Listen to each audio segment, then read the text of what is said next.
My name is Marc Sklar. I'm Dan Murokora. And we are the executive directors of Babies and Mothers Alive USA, myself. And Babies and Mothers Alive Foundation here in Uganda. Yeah, it's a long time ago. At the time we met, I was working at Masaka Regional Referral Hospital, just completed my Master of Medicine in Obstetrics and Gynecology. And Marc here was supporting Rakai Health Sciences program, at the time Rakai project, to implement a cervical cancer prevention project amongst HIV positive women. And then of course at the time of meeting he taught me how to conduct colposcopy and other interventions like lip excision for treatment of large precancerous lesions amongst women. That's really how we met and started to work together and develop the relationship we have today. Yeah, so I was here in the summer of 2001 doing an internship as I was completing my master's in public health degree. And fortunately, as we were training doctors, I requested that the PIs, or the principal investigators of this research project, would bring in a local doctor to be part of the team. And it was my good fortune that we found Dan just 20 or 30 kilometers away in Masaka, and that was probably one of the most impactful things I've done in my career, was developing a partnership with Dan, which has now lasted, this summer it will be 23 years.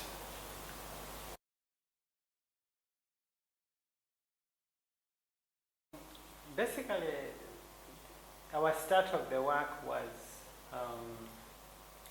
identification of a community need, and at the time it was not what we do today. We used to see, and actually Marc is the one who first saw, for me it was no more place to see children without shoes going to school. I mean, this is what we've grown up with, and then for him it was odd, so he said, well, can we do something about helping these children to at least have some shoes to go to school? And then as we tested this process, we observed that actually schools and the school education system had much bigger problems beyond just children not having school shoes. They had issues with library, competence of teachers, and the classroom environment were big issues. So this is how we started to develop our pen pal program, and what we were called as Positive Planet at the time, and we continued developing it, and it resulted into a major school health program that also gave birth to the My Parts program actually. So this is how we started, and I'm sure Marc has some more to add on. Yeah, when, I had been here working with Dan for about 3 years, and that project on cervical cancer was about to end in about 2003, 2004. And by this time, I was working in Kaliso 3 to 4 months a year in the same town that we are now sitting. And in fact, I could walk 5 minutes to my right, and I would be in the office that Dan and I worked in 2001. So I had kind of fallen in love with Uganda, and I wanted to just find a small project that we could work on together that would allow me to come back to Uganda for even just for another year.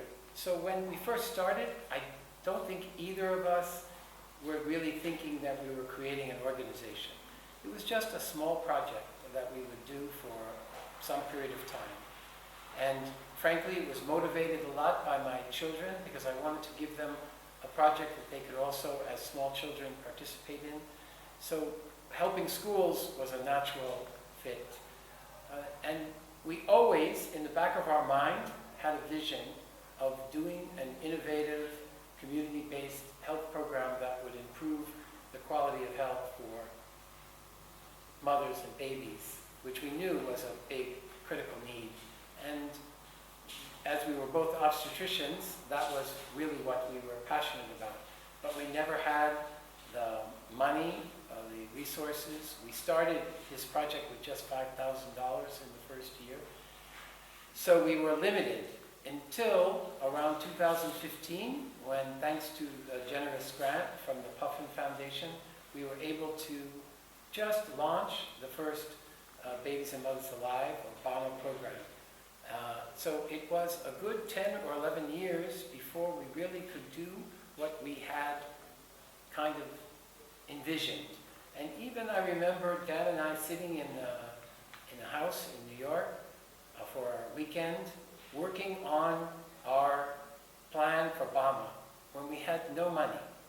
And yet we had developed a spreadsheet that must have been about 1,000 lines long, and it had the entire BAMA program, which at the time was going to cost about $2 million. And we had it was nearly 3.5. 2.5, yeah. Yeah, because it was nearly 3 million because there's a lot of infrastructure improvements that we had envisioned at the time. So as we were writing it, we had no money, but we had a big vision. So we said, okay, now we know what we want to do. Now we just have to see about finding the resources. So I think that meeting was probably in 2009 or 2010. So it took us another 5 years of building relationships with the Puffin Foundation, with the Nickel family, with some sort of what we would call angel investors who got us started. And then once we were able to demonstrate that our innovative program model, which really depended on mentoring and a long-term commitment to strengthening the health system, once we could show that we had some real impact and success, then we were able to attract larger donors, such as the US government, the Canadian government, the Belgian government, and others. So, yeah, it's been quite a journey.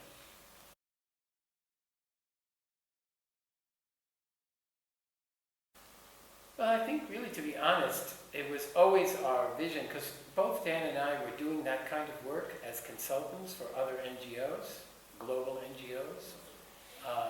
Dan was working on a big project for cervical cancer here in Uganda for quite a few years. We were always working in that sector, in that field of improving access to quality maternal, reproductive, newborn care.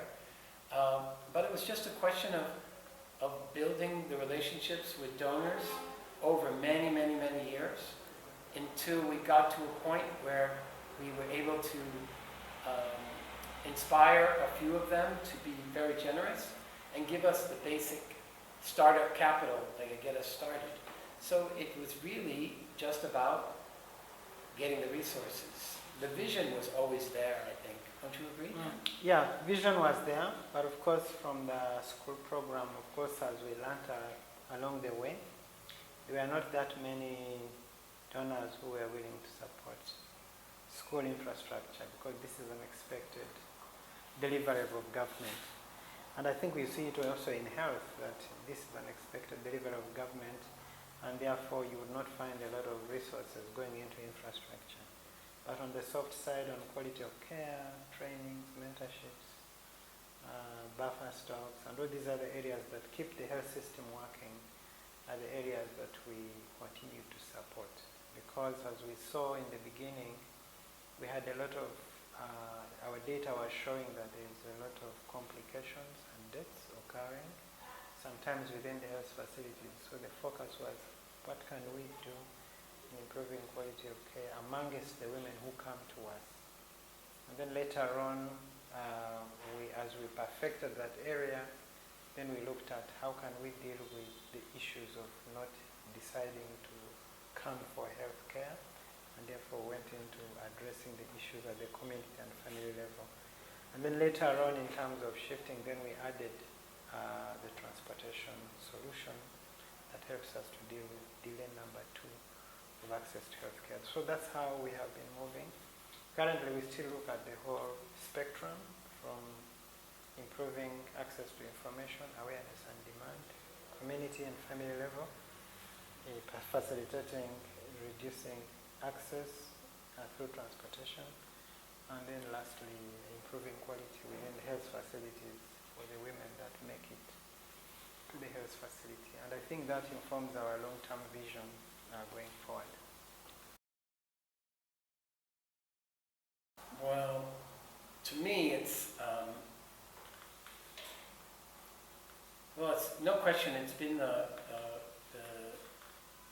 biggest opportunity for me in my professional life to really make a contribution to the health of thousands and thousands of women and children. So it's been a profound privilege for me. From the other thing I would say right now about BAMA is that it's always demanding my full commitment and my best, the best that I have to offer.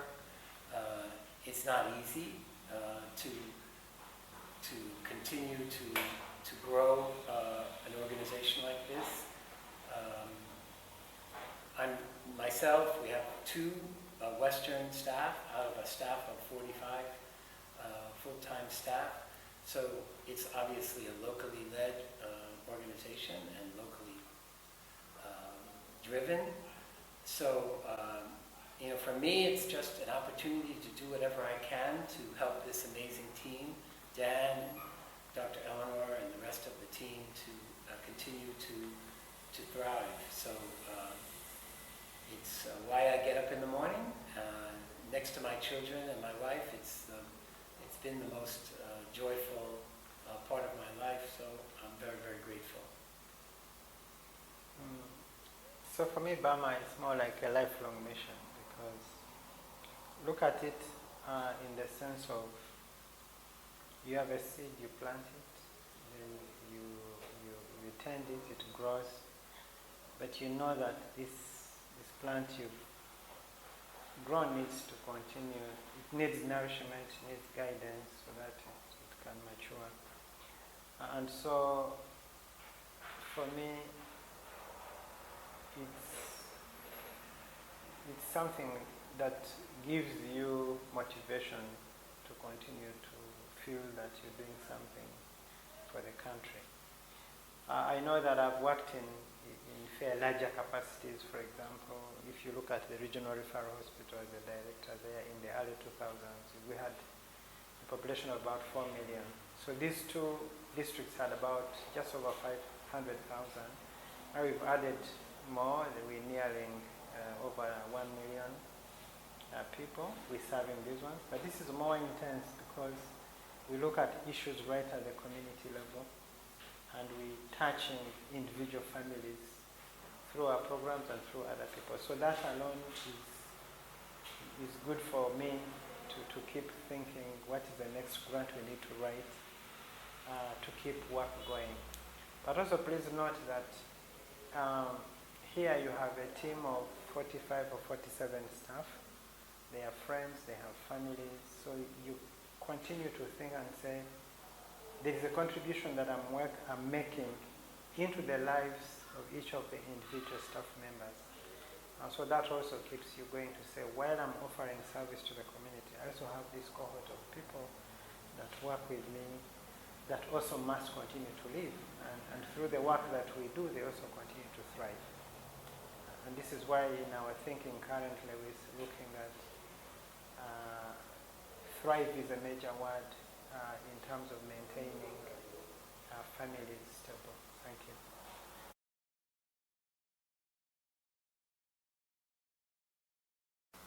What inspires me about BAMA? What keeps me going? What do I wake up to every morning is an endless series of challenges, many of which seem sometimes insurmountable.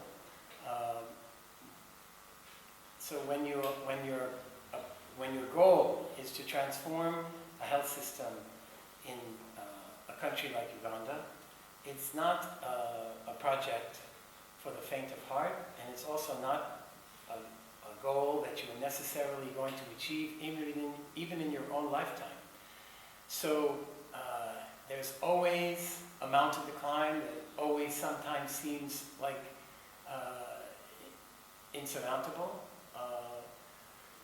but it's also, I think Dan and I both have such a deep commitment to the women and children of this country that we're willing to organize our lives around the achievement of our mission, and it gives me purpose, and it gives me a sense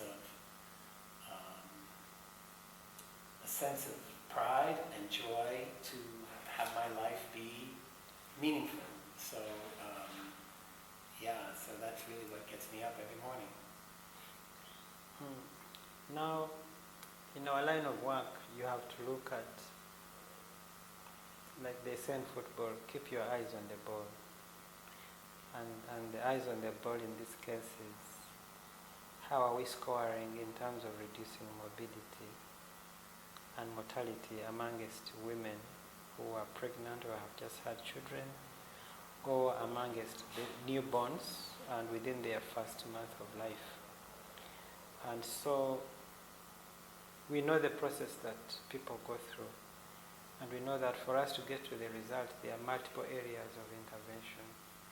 And through our regular meetings, when you find that somebody got less than the desired level of care, that really touches your heart. And therefore our interest is, and what keeps us going, is to ensure that health workers and even our staff are doing things the way they should do them, in a way that is impactful, is cost efficient, and gives us the result that we desire. Then of course we also like to hear a bit of praise from time to time. This comes from patients themselves, comes from the district leaderships, with whom we have had very good partnership over the years. And so that keeps us moving. I think most proud of the tremendous growth of BAMA. As I said, when the first year we started in 2003, 2004, our entire annual budget was $5,000, which I brought in my cash belt. We were doing very small projects. Now our average budget is $1.5 million US, and we've been able to grow from a staff of 1 or 2 paid full-time staff to, as I said, a staff of 45. We started in 1 district. We're now, as of this year, we'll be in 6. So I'm just very proud of how much we've been able to grow and persist in the face of constant barriers that, as I said, sometimes seem insurmountable. So that's what I'm most proud of. I think on my part, it's more about the impact that we have had. That's one part. We have worked in projects that are much better resourced than what we are running here, and achieved similar or better impacts.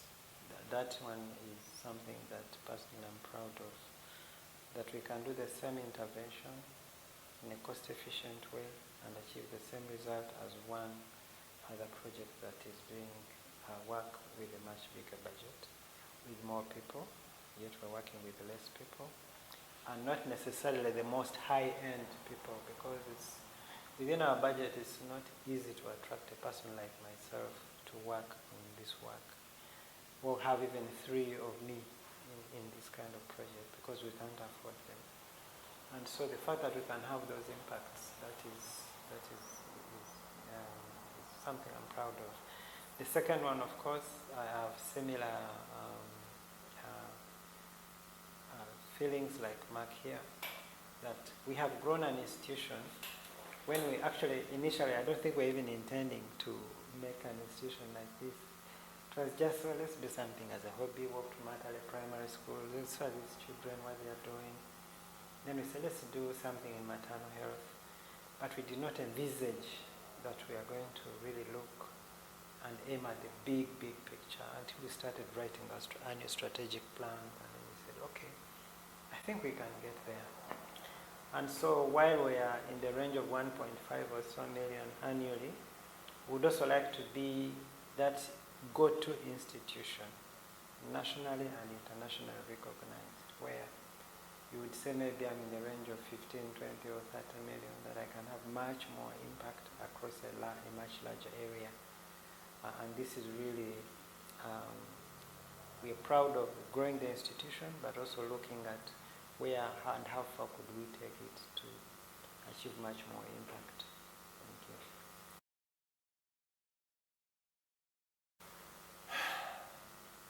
I think I can make this one really brief. It's that our vision is big, and the resources available often are never quite enough to achieve what we want. So we're always kind of treading water and trying to figure out how to do more with less, and that's our biggest challenge. Many government funders, they simply, for locally led NGOs that are small to medium size, they just kind of starve you in terms of the resources, and much bigger NGOs, we know, they have big, huge overheads and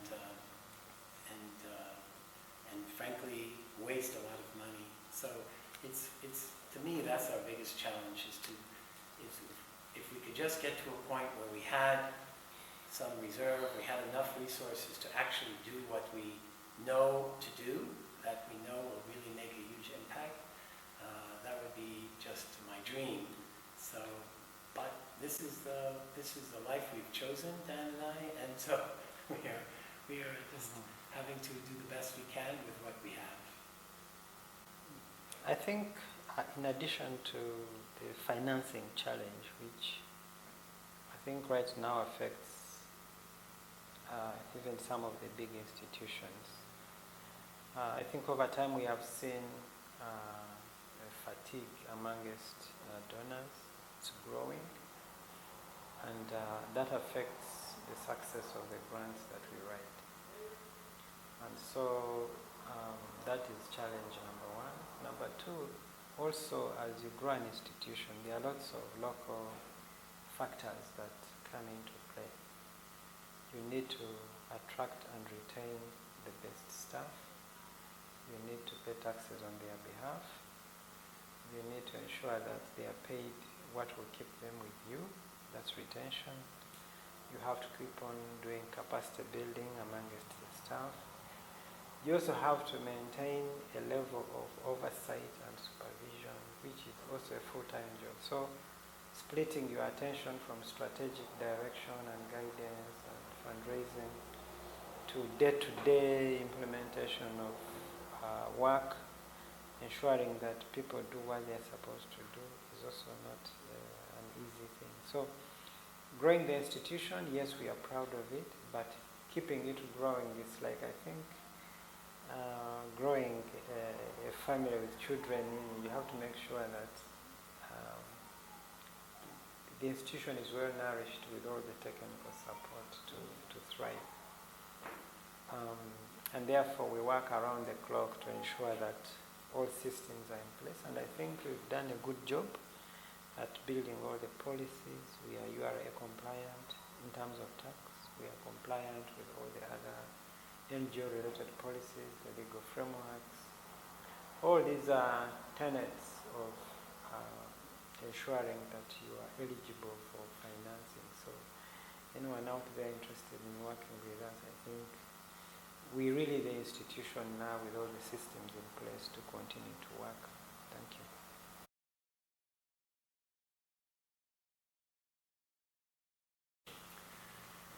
Well, I think thanks to, when we first started, believe it or not, when I would call back to the US, there was one small Nokia phone like this, and for the entire organization that we worked with, I was allowed one 10-minute call a week to the US. If the technology was the way it was in 2001, we could have never grown. But because of internet, and because now of broadband reaching even the most remote areas of Uganda, we now can meet on a regular basis. Can you imagine in 2001, 4 or 5 when I was working for another NGO, and we would have a conference call with international stakeholders, 5 or 6 people on the call. For 1 hour, the cost would be $1,500 for a 1-hour call. Now, Dan and I speak probably many times a day, sometimes on Zoom, at no cost. So it's as if we are, yes, I'm in New York, I'm 7,000 miles away, but if we need to, we can meet, whenever we like. We can share screens, we can look at proposals, we can work on grant applications collaboratively. So it's just a lot of communication between myself and Dan and the other senior staff here. So I would say that's how we manage, yeah? The other aspect is, in addition to harnessing technology, it is the ability to be flexible. Sometimes in my work schedule you can think that I live in the US because his morning is my normal day. And sometimes he's tired and it's already late for me, I should be sleeping, and he's tired before I sign off. So Yeah. that kind of life. So ability to accommodate the time zones of the other partner are very important, because then otherwise if you're a 9 to 5 kind of person, you may never collaborate internationally. So, but of course technology has also made it possible that you can have flexible times. I mean, when we collaborate with Australians, we wake up at 8, for them it's afternoon. If we do afternoon, for them it's like 8 p.m. So this has managed to make us work. But also the way you value the work that you each bring on the table helps you to collaborate. Because then you have to be respectful of the input of everyone, discuss and appreciate what everyone brings on the table beyond just the technology. That's how you manage to lead. Yeah, and I would say also that nothing is possible without trust and respect, mutual respect and friendship, and that's been the sort of constant, the guiding star for Dan and me over the course, and even for other senior staff members over the course of the last, this year, 2024, will be 20 years. So, and Dan and I go back, we almost 23 years this summer. So I think trust, in addition to regular communication, trust and friendship has been sort of the core of our success.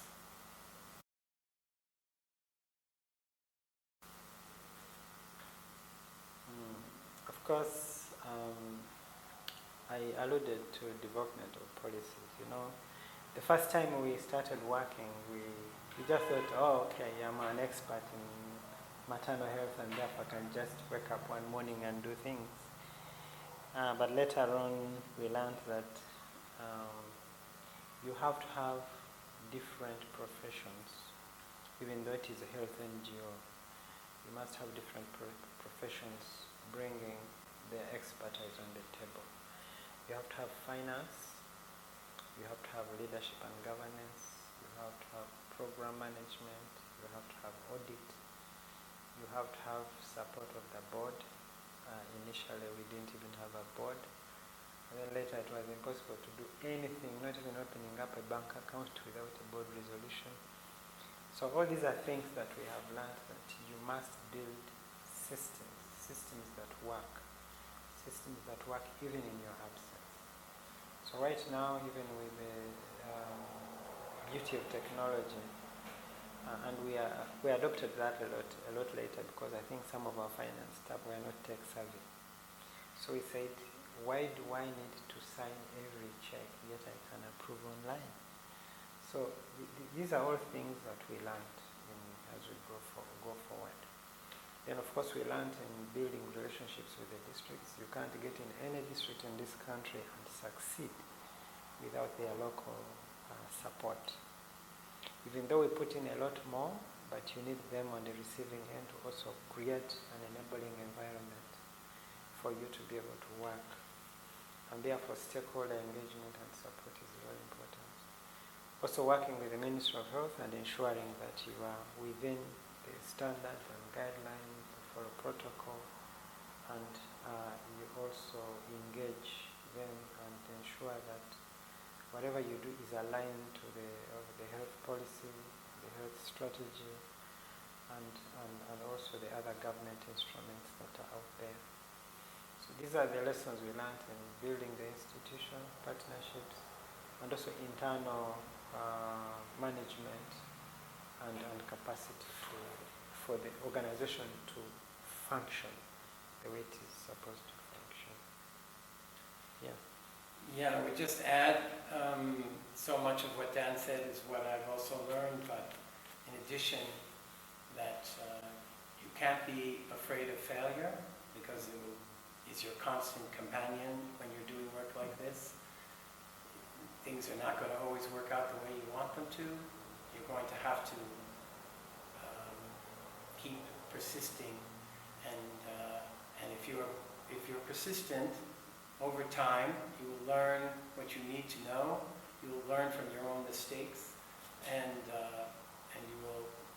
you may not get to exactly where you thought you were going to be, but you will be farther than you were when you started. And so the most important lesson I've learned is to persist and to never give up.